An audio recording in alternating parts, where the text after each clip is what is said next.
Hi, you're listening to Thoughtful Wellness Revolution, where we believe wellness isn't wellness if it's just for you. We're your hosts, Zara and Hien. And before we get started, please make sure to give us a 5-star rating and review. Even though we're a podcast that believes in decolonizing, we're still bound to the algorithm. So every little bit that you can help us out, we really appreciate it. And we thank you for all the support. Let's get into it. Good morning, good evening, good afternoon. Hello, and welcome to Thoughtful Wellness Revolution with this episode. That is our final episode for season 2. It is just Hien and I giving you a little recap of what's on our mind, what is coming up next, and a little bit of whatever else comes up. So Hien, what's on your mind? Hello, Zara, and everyone listening.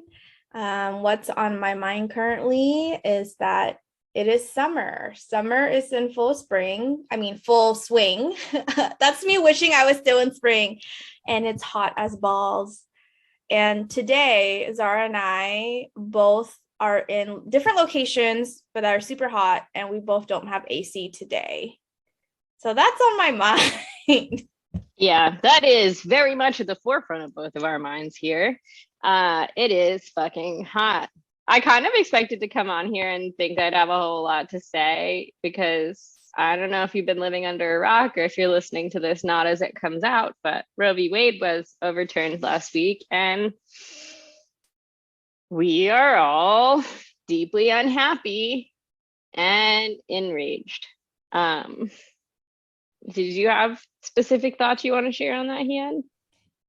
I think that is mostly it. I think deeply unhappy is like an understatement. Rage is definitely the vibe.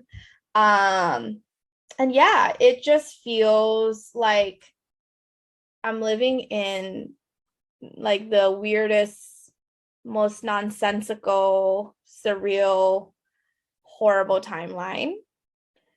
And, I am just going to do what I can to fight back.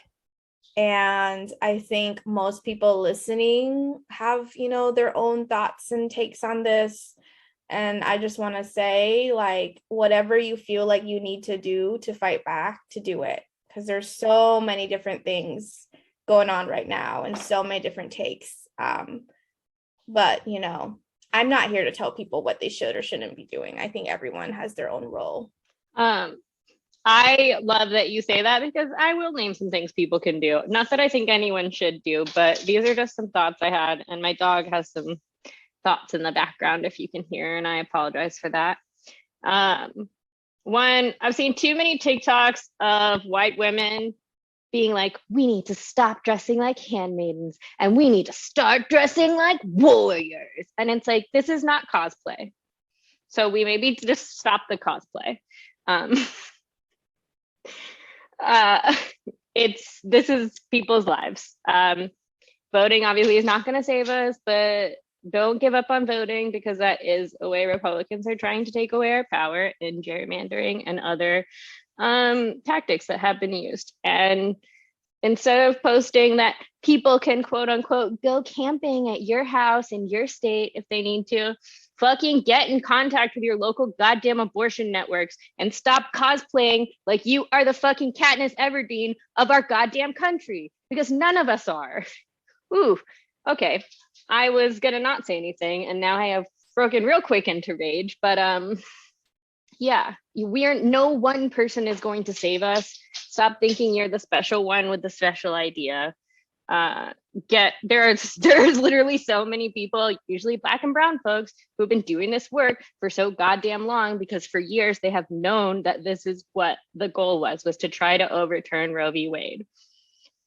So yeah, also revolutionary joy, big piece for my Black and brown folks. You guys deserve that. So I don't want to sound like I'm on a soapbox telling everyone what to do. That is like work. Some of that work is joy. So yeah, I'm going to stop talking now and open the door for my dog because I don't know if you guys can hear, but she has been just knocking on that door. And maybe let Hien get a word in edgewise. Yeah, well, I really appreciate you, Zara, sharing your thoughts. And I didn't know about the cosplay thing. That frightens me. That I just feel like no matter how serious shit gets, there are just still people who find a way to twist it into like what you just shared about like the white woman talking about cosplaying as warriors or handmaidens or whatever. And it's just like, how about we don't do that? And I do very feel strongly about like, how about we listen to the many Black and brown women in the reproductive justice movement who've been here for a long time doing the work, and really need our support. Like, how about we just start there with seeing where we can lend our support versus, like you said, people who think that they're going to be the hero of the day, which is, I think that's just like white supremacy reflecting itself into activist spaces, right? Absolutely. White supremacy, like individualism, capitalism, all formed into one to be like, I'm going to be the savior. Yeah, it's such bullshit. But yeah, so I suppose we can leave it at that. And if we think of any resources we want to share, we can add it to the show notes. So yeah, I'm wondering, Zara, if you wanted to just talk a little bit about overall how you felt about season two. We talked to a lot of different people, amazing people. And if you've been listening and following along, you hopefully have heard the interviews. But yeah, Zara, any thoughts about like season two, and then now we're at this moment in time? um, I want to say that I think we went into season two with a lot of foresight. I don't think we planned to have two midwives on because we thought Roe was going to get overturned. I mean, in the back of my mind, I've been hearing and thinking it for a while. Um, but I really appreciated having perspectives and learning the importance of the different aspects of midwifery, like abortion care and perinatal care, and all the things that make up that. Oh my God, even saying abortion care, I am. Oh my God, I am not meaning to cry. Hold on, give me a. Yeah, no, Zara, it's okay to have all the feelings about it, because that's definitely something that is really important. And a lot of people are going to be suffering and basically die without abortion care. And so, it's not like a trivial matter to feel a lot of emotions about it because it's really fucking serious stuff. Yeah, and I have cried about it, but like I think it really just. Whew. Um, yeah, so I think like it's been really great having season two come out. I'm excited for season three. What were your thoughts on season two? I think that I think you used the word foresight. We had foresight with season two, and that was kind of why it's wild to think about because, yeah, we definitely did not plan to have two midwives on the podcast in one season, but it happened. And we also had two therapists and someone who's an expert on somatics and trauma resolution. And so, I just kind of feel like if you're I mean, I guess this is what I want to say is like if you're feeling like you are needing to listen to voices that can show you, not the solution, but just like different, Well, many solutions people are working on. right. Yeah, that's the right. Yeah. Like not the solution, but like just many different type of solutions people are working on. And just to give you maybe just a sense of inspiration or hope that like, yeah, the world is not a fun place to live in right now. It hasn't been fun for some years. And, I always tell Zara, like, my nervous system is like wrecked. It's been wrecked for like the last 5 years or however long. It's going to be wrecked for like the next 10 years plus. But like, it's like a both and. It's like, I am trying to survive through a really hard time. And there's a lot of people doing things that inspire me and that is changing lives for the better and is like progress is not dead, because I think it's very easy to feel that way right now, but progress is not dead. So that's like kind of how I am thinking about it. And I was wondering if it's okay if I can read an excerpt of an email I got from Lama Rod Owen's email list. Yes. Yeah. I was going to ask if you could read it on the podcast, but I forgot. Please do. Yeah. And so if you don't know, Lama Rod Owens is an amazing Tibetan Buddhist teacher, writer, and he's also a Black queer man. And, you know, I'm on his email list. And, you know, whenever he does like online events I can attend, I try to attend. And he sent an email out a few days ago that I had shared with Zara because I just felt like it gave me what I need in the moment. And so, you know, as always, you know, take what works for you, what resonates, and leave the rest behind. But in this email, he says, "Dear friends, as we enter the summer months, we are entering yet another uncertain season of a continued pandemic, war, inflation, political instability, and much more. Yes, this is overwhelming.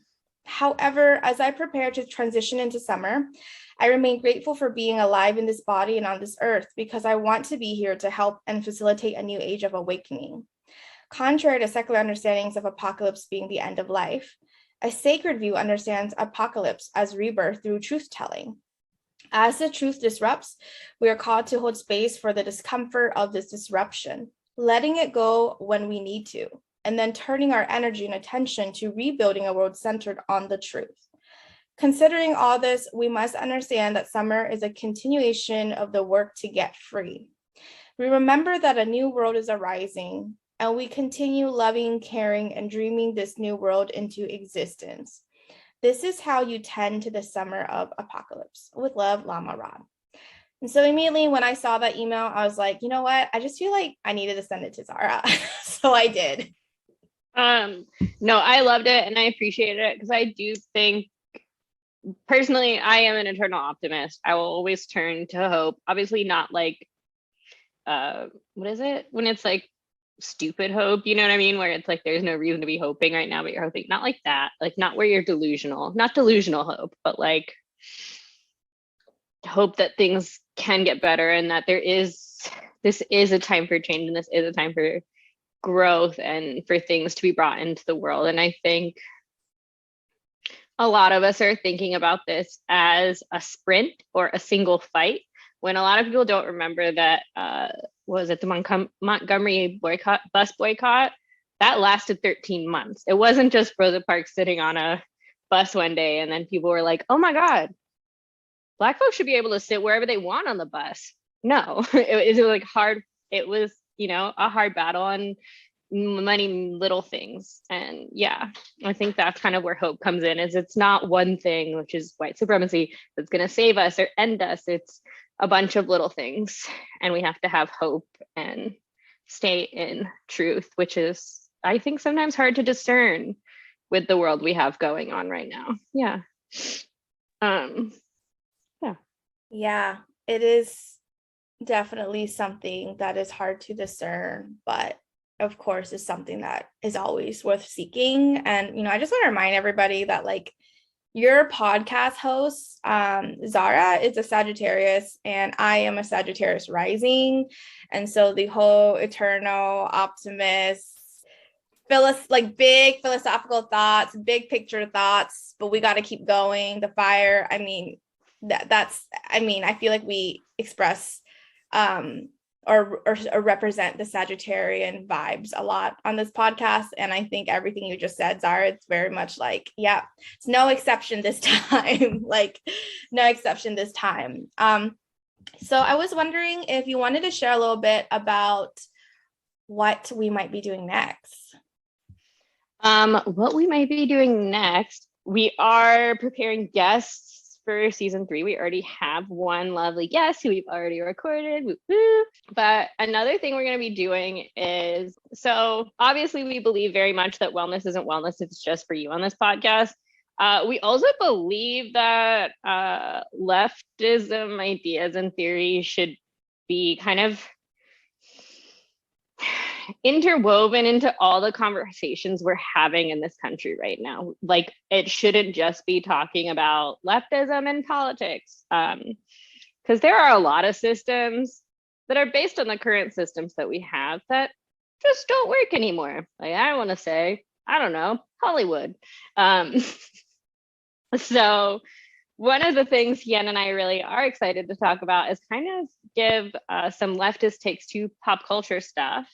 And that is a bonus episode. Those are bonus episodes we will be doing over on our Substack. Yes, our Substack, where we will either be picking a topic, an event, a person from pop culture and discussing them. And I don't know if critiquing with leftist ideas is the right term, but it suffices for what I'm trying to explain. Yeah, so one, Hien, did I explain that well? And two, do you have anything to add? Yes, I think you explained that pretty great. Basically, it's gonna be Zara and Hien, on this podcast, we give our takes relating to the wellness industry and, a little bit on current events and politics. And we want to do the same, but just on other topics that we both think about a lot, such as pop culture. And I also just want to share, and we'll have this linked in the show notes. This summer, we will be doing, we'll continue with some co-working hours that we've started on, as well as a monthly meditation and chill. So this is an invitation, if you're able to hang out with us, because we really want your involvement. We want to be in community with you. We never wanted this podcast just to be the two of us just talking down on you, or that kind of hierarchy of I don't know, the parasocial relationships that can happen with podcasters or content creators and their followers. Because honestly, we're just two girls on the internet. We are too much of image types to be given that much power where we're lording it over other people. I don't do well with that kind of stuff. So yeah, we do actually want to be in relationship with you. And I do want to add a little bit of why those are the two events we're offering. And obviously, Hien, feel free to add more. But I was going to say, for specifically co-working hours, I think it's interesting that I'm oh, we want to talk about leftist stuff. And then I'm let's work together. And by co-working hours, I just mean it's accountability space. If you want to come and fucking do housework on there, if you want to come and make phone calls for appointments you need to make, if you want to do actual work, if you're a solo entrepreneur or you work for a small company, or you work from home and you want just people to be accountable with, or people to share space with who share similar values to you, come and join us. And then Meditation and Chill is an event which I will let Hien explain more about, but she started, which I think is really amazing, and it gives such a space for community. And we talked about restorative joy, right? Is that what we called it? Revolutionary. Yeah, I was that's not the right word. Revolutionary joy. And I think meditation and chill is a great place to reset your nervous system, as all of ours are just constantly fried all the time. And that is kind of the point they're trying to make right now.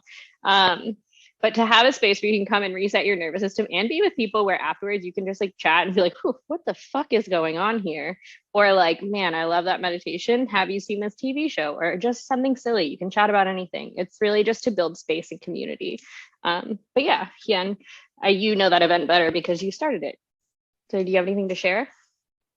I don't actually have anything to share. I think it's exactly what it sounds like. It's meditation and chill. So it's literally come practice meditation and then come chill.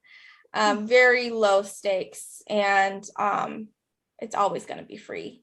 I always encourage, if you want to give to me, to actually give to something in your local community, like a food bank or mutual aid in your local community, because it's really something that is not really about me. It's about me in the sense that I like to facilitate meditation and chill, but it's really for the community. And I started it during the pandemic in 2020. And so I'm going to keep doing it because I believe in it.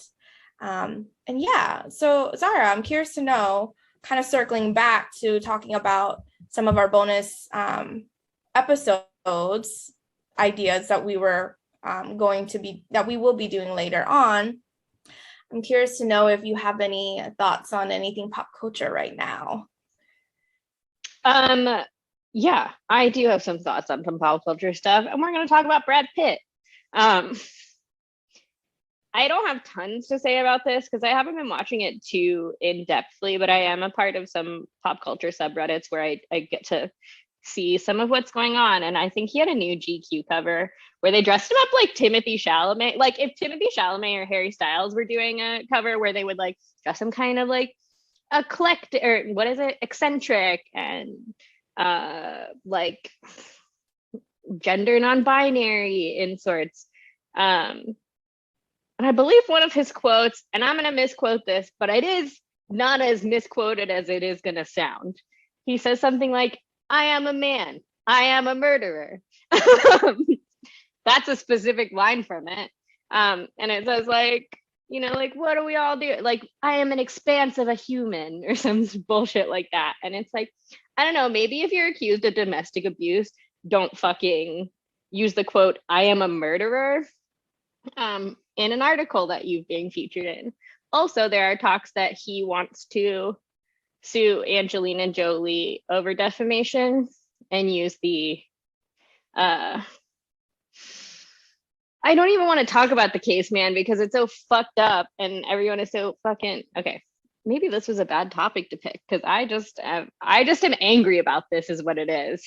I don't know that I have a leftist take. It's more beyond the like manufacturing of an image to sell a story, and like we believe that happens with characters, but it's weird that people forget it happens with people. You know what I mean? Where it's everyone, people are like, oh, Brad Pitt, such a classic dude, no, so cool. And it's like, I don't know, man. He's just an like, and it's not like I don't. There are Brad Pitt things that I was like, wow, he's really good at that. But it's like, I don't know. Here, I'm gonna give myself a minute to compose. And do you have thoughts on Brad Pitt?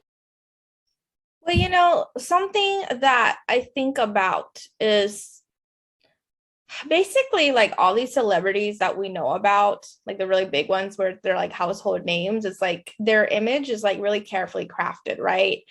And so when I think about Brad Pitt, I feel like his image has been very like classic Hollywood, like heartthrob turned into like producer who has done some good work, you know, behind the scenes kind of thing.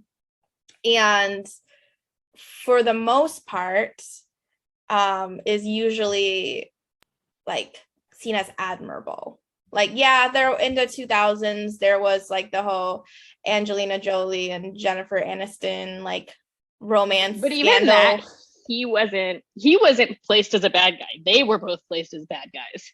Right. And so that's the thing, is like there was that kind of, I don't know, romantic turmoil that happened and like the tabloids were all over it. But yeah, again, it was people blaming Angelina Jolie, and it was very much like comparisons between the two women, Jen versus Angie type of thing. And it was just almost kind of like, and I was really young back then, but I remember because every time I went to the store with my mom, right, like by the checkout counters, there were like all the magazines were about Angie and Brad and Jen. And you know, I just remember it being like people kind of thought like what he did was kind of like a douchey thing to do, but also kind of like, well, he is Brad Pitt, so like that's okay. Like yeah, well, and I remember there was a lot of misogynistic talk about how Jen didn't give him babies or Jen can't give him babies. And then I also think it's really interesting that a lot of the crafting of Jennifer Aniston's narrative has been, oh, she wants kids so badly, but she never had them because she didn't have Ben, and then she, you know, whatever it was. But I don't think she actually wants kids that badly. She is a very well-off woman in a position of power. If she wanted to have children, she very easily could have. So I do think it's very interesting, like you were saying, that they craft these narratives of celebrities and we all just kind of buy into them. Like, this might out me a little as a weirdo, but I do read a lot of like blind items, or I listen to a lot of blind item stuff. And I think a lot of it is just cis, hetero, older, generally white men putting their baseless takes onto celebrities. I also think sometimes if the rumor is the same for 10 years, it makes me wonder how much of this is a crafted narrative and how much of this is like, how much of what we're seeing is their crafted narrative and how much of it is their reality. Like, is Tom Hanks a sweetheart or is Tom Hanks a creep? Like, and we just don't know. And I obviously want to be really careful using Tom Hanks as his name here because Pizzagate is like real obsessed with Tom Hanks and how he's like, I don't know, skin Oh my gosh, or something. Zara, You know what I mean? I just want to say that like of all the like hot topics, hot takes we talk about on this podcast, you mentioning Tom Hanks kind of scared me a bit just because his image reflects him as someone who's like, so what's the word, like America's Wholesome. sweetheart. Yeah. Like so wholesome that even I'm just like, oh, wait a minute, right? Because and I feel bad about because I love Tom Hanks too, but I'm also like, are you that great if you made Chet Hanks? I'm so glad you said that. Like, because Colin didn't grow up with him and he seems fine, but Chet grew up with him. And what's wrong with that one? Yeah, Chet Hanks is something else. Yeah, you know, last summer he called it like a white boy summer. I don't know what's going on with that man. Like, now white boy summer is some weird white nationalist call. Of course. But yeah, that is a really interesting thing, because you know, we don't really, I guess the thing is like we don't really know these people. And so because we had talked about this individually, and I'm hoping you can share a little bit about it, because I can't remember everything you had said, but I remember being like, this is really something that I think should be put out there, or this type of what you were thinking should be put out there is like, you know, why does it matter that we follow celebrity in our culture? Or like, you know, what does it say about us that we try to examine or critique or just watch celebrities? Oh, good. Because some leftists, or just not even a lot of leftists, but texting, but just some people who are like, hey, I believe in progress, and I don't think it's progress to focus on celebrities at all. I think it's all bullshit. It's all a distraction. And I remember we had a little conversation about this, and yeah, I'll just let you talk now. Yeah. Well, I appreciate you bringing it back to that because I forgot that point I made, but I do remember now. I hear that so often, especially in leftist spaces, where it's like, oh, talking about pop culture is a waste of time. Celebrities are a waste of time. Entertainment industry is a waste of time. First off, I want to say, what did you do when you were all stressed out this weekend? Did you binge watch some TV or listen to some music and cry to it? Because entertainment is not frivolous. It is art is what keeps our souls alive. But also, while I agree to the extent that a lot of these conversations are happening is not productive for society, I think, and we talked about this, is I think celebrities are representative of the values we hold as a society. And I think it's the way that our country runs and the way that our entertainment system runs, where it's like, gotta pop out something new. Oh, this came out on Wednesday, this came out on Friday, this came out next week. When are you working on the sequel?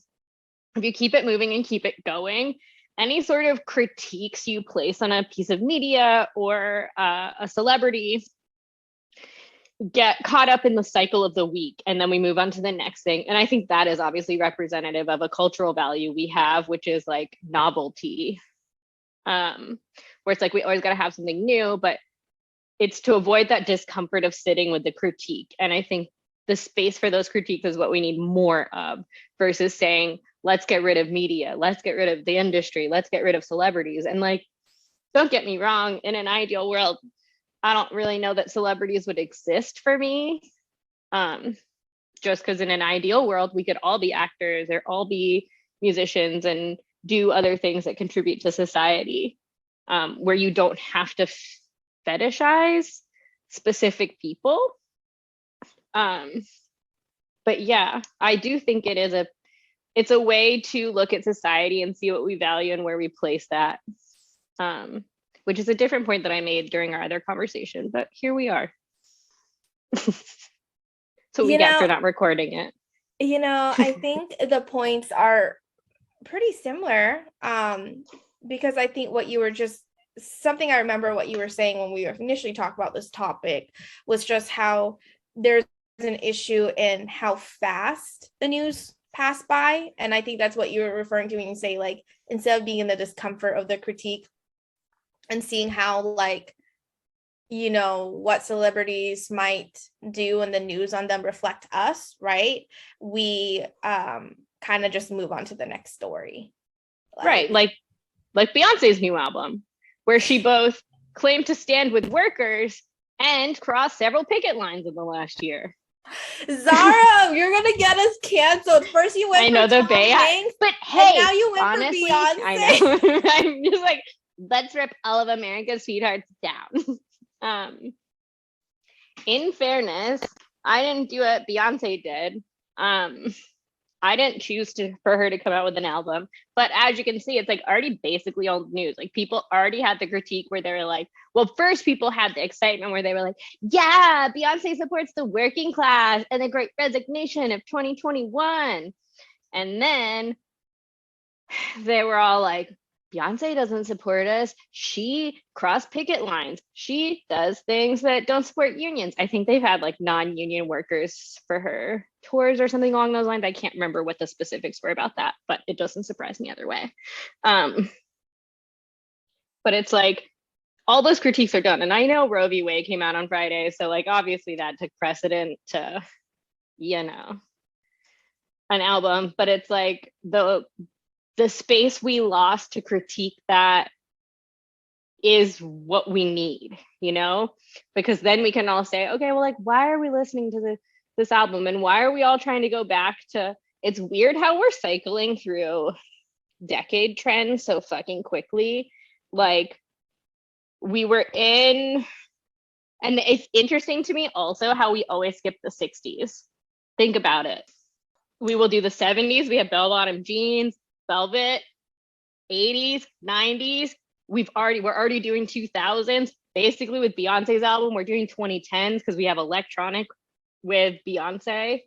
We are circling through the trend so quickly, but we won't get to the 60s because why? That's when actual fucking change happened. So we can't let any of those trends be promoted because they might accidentally influence society to not be. I'm like, this is obviously speculation. I'm not saying like this is a conspiracy and that's what they're doing, but like that is my thought on why we address the decades all over the place, but we have not touched the 60s. I'm really glad you brought that up because I'm trying to think of the 60s because, around 10 years ago, we were kind of doing the 2010s fashion included like the Americana that kind of included the 1950s/1960s like aesthetic, like just the aesthetic. I'm thinking Zooey Deschanel and Lana Del Rey, but besides that, there hasn't been really anything else other than the aesthetic that gets blended with the 1950s fashion that feels like this was the 60s. And so, you know what? I find that interesting. And I don't know if it's fully true because maybe if we look back, there's more 60s references, but I know the 60s was a really hard time, like, because there was just so much political, cultural turmoil. And that's why I think people kind of like stay away from naming. And I'm sure there is 60s influence in everything, like in lots of like different aesthetics, like you said, in the like 2010s, Zooey Deschanel aesthetic, like it does weave into there, but it's not that full where you like, I don't know, was it? I want to say last year, but I don't fucking know what time is anymore. Like when the girls were all wearing like 70s inspired outfits and they look like they were in the 70s, you know what I mean? Or when people wearing 80s inspired outfits and it was like, oh, you look like you're from the 80s, or like the 90s grunge scene is like big right now. And people like, but you don't see anyone in like full 60s garb unless it's like hippie costume sold at Spirit Halloween. Yeah, I don't know. I just think it's interesting to see that decade doesn't stand out alone so much as in a fashion and in like what's going on. Yeah, I don't know. I think it's interesting. Yeah, that's really interesting. I'm curious to know if you have any. I don't know why this question came to mind. Okay, this could be related to what we were just talking about, or it could be a whole new subject. But I'm gonna ask it. Zara, do you have any hopes right now? And this could, you can think back on what when we were starting to talk about pop culture and the bonus episodes we hope to do, or you can think about it in terms of current events or your own life. I have lots of hope. I'm filled with hope eternally, as we've discussed earlier in this podcast. Yeah, and I also want to just share that when we talk about pop culture stuff, the episodes will be more planned. Basically, Hian was like, Zara, if you want to mention that in this episode, you're going to start the conversation. And instead of planning anything, I went, sure, I can do that. If you want to know why that conversation was just an ADHD nightmare, it's because of me. But yeah, I do have a lot of hope. And obviously that is waning and waxing with my feelings and, you know, the world. But one of the things I have big hope for is,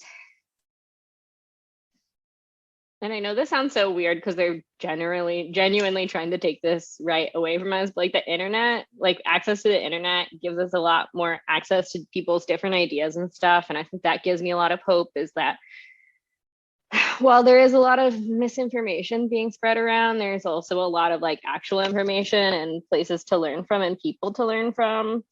I also think what gives me a little bit of hope is, well, it's not entirely dead. The age of the influencer is really becoming something else. So I think it is opening up space to have people who are not defined by influencing people to become popular on the internet, if that makes sense. Like, I don't like influencing more, quote unquote, with ideas, like sharing information versus buy these shoes. Oh my God, I love this purse, which again, follow influencers, love some of their content. But and another thing that gives me hope is it's not over. It's never over. The battle between good and evil will last the entirety of time. And you will never stomp out good. Like, you can't stomp out love. You know what I mean? Like, it's like a interwoven into the universe. So I think it's really important to remember that, like, it's not over. It's not over until we're all dead from climate change. I know. I also don't believe in climate doomism. So if you took that as like a sad thing, I look to Indigenous communities because they're doing a lot more to save the land than most of us know about. Yeah. Do you have hope, Hian? Tell me about your hope as a 4. You know, Zara, I felt like I really needed to hear what you had to say, especially with that line about how you can't stomp out love. I felt like I really needed to hear that. So thank you, first of all. Secondly, do I have hope?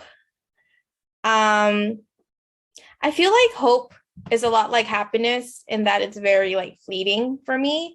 And so I feel like it's kind of like the idea of like when people talk about safe spaces, like there's no real like safe space guaranteed, but there are spaces that might be safer or safe-ish or, you know, brave spaces. And so it's funny, but I think about hope in a similar way where it's like, there's never like a hopeful place, but I am often fortunate enough to find spaces and moments and communities where hope can be fostered.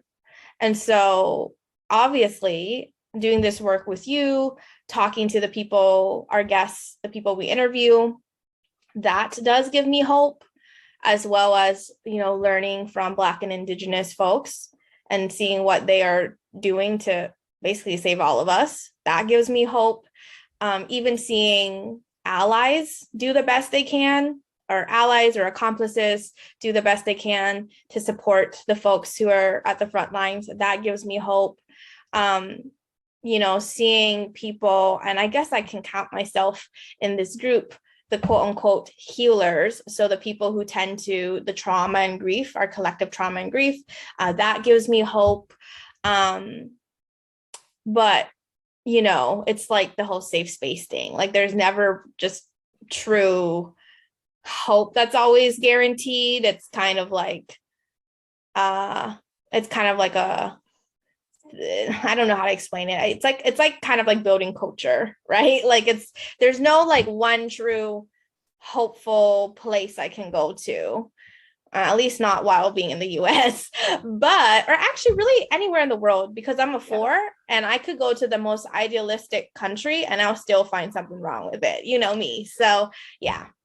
Yeah. When I also want to add there too, and this is a big PSA to people who are talking about leaving the US. If you are Black, please feel free to disregard everything I'm saying, because I don't live in a Black body, so I can't understand, that experience. But so many non-Black people of color and white people are talking about how like they just need to leave the red states and leave the US. No, you dummies. Stop giving the Republican, you are just giving the power to the Republicans by leaving those states. And you are fucking over all of those marginalized folks who cannot afford to do that. So shame on all of you for wanting to leave. Suck it up and you stick it out like me in a fucking red state. But yeah, I agree with you that I love that. Hope is like building space versus it being a space you're staying in. Yeah. And oh my gosh, Azara, you were so like harsh, but in a way that I think people need to hear. And maybe not so much our listeners, but there is that general attitude of like, I don't like what's happening, so I'm just going to run away.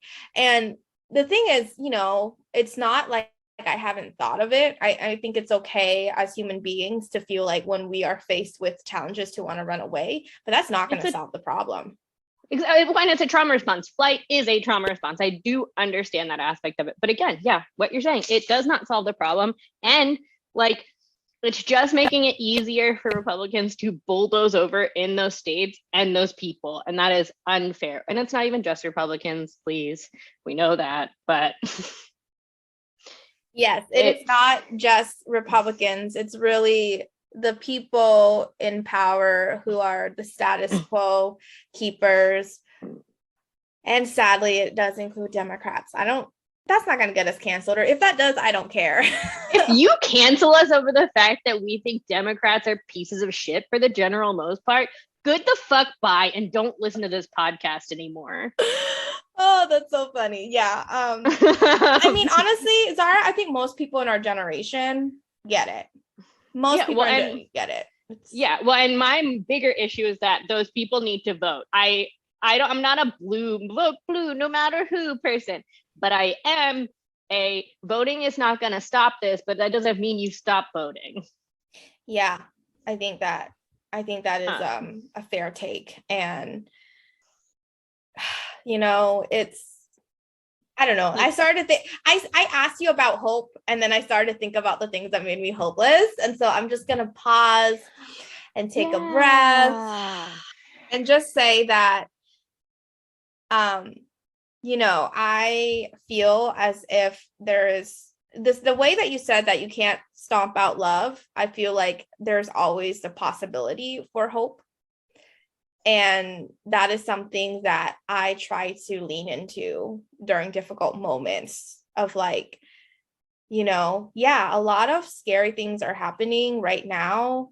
And you can't stomp out love.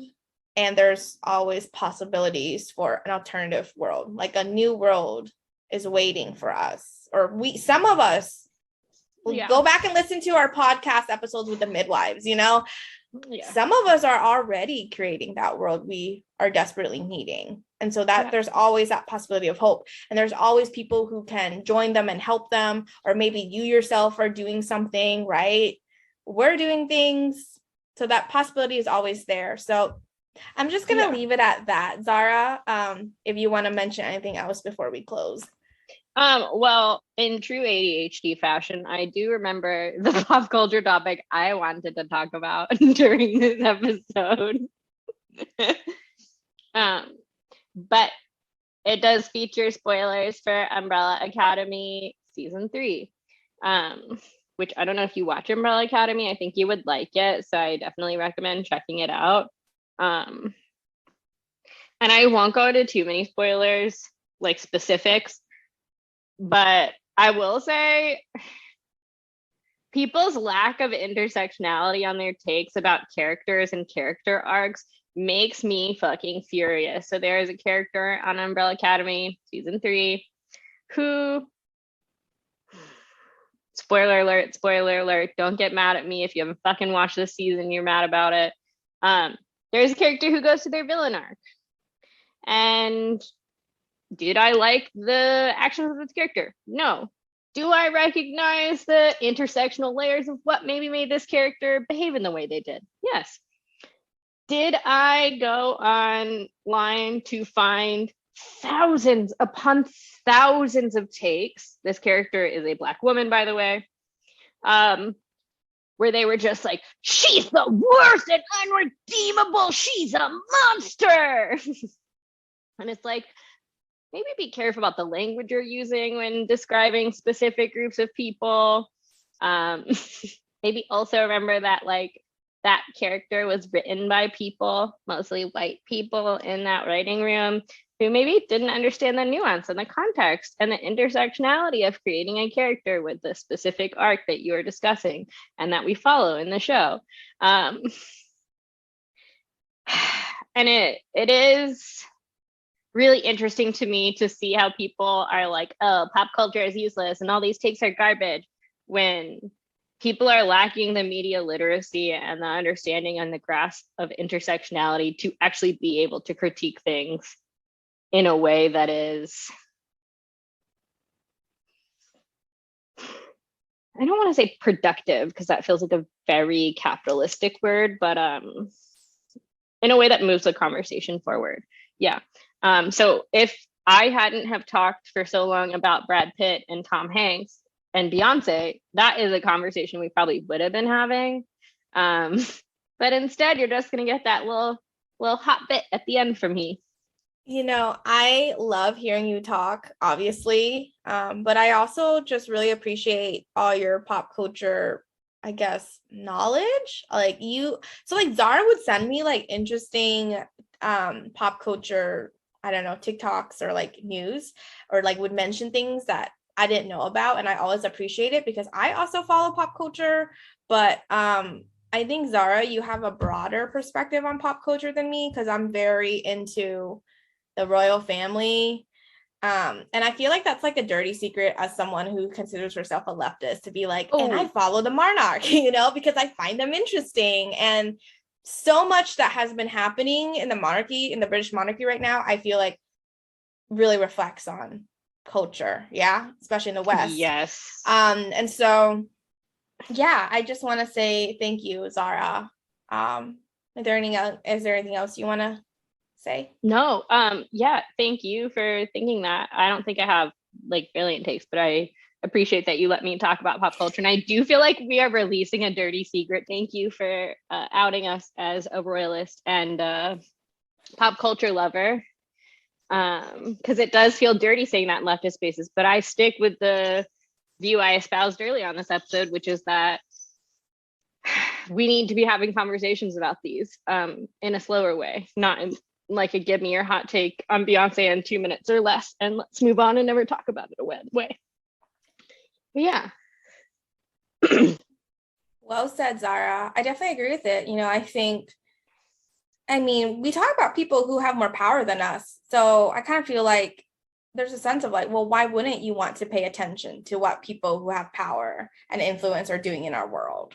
We don't like, have to suck up to them. We're not saying go buy, every new CD or go see every new movie of your favorite person. You can if you want, but we're saying it's like I don't watch the Kardashians. I don't like the Kardashians. But did I do research and find out that Kim Kardashian is building an underground wellness bunker with a security tower in her fucking house? Yeah. Yes, I did. You can look that up on the internet, my friends. But yeah, she denies it, but it's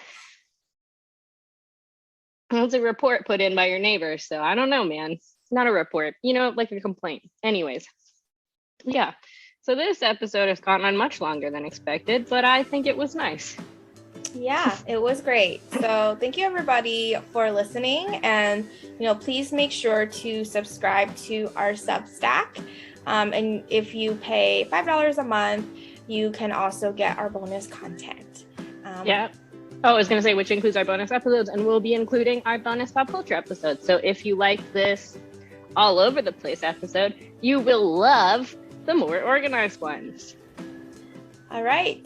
Bye for now, everyone. We love you. Thank you. Bye.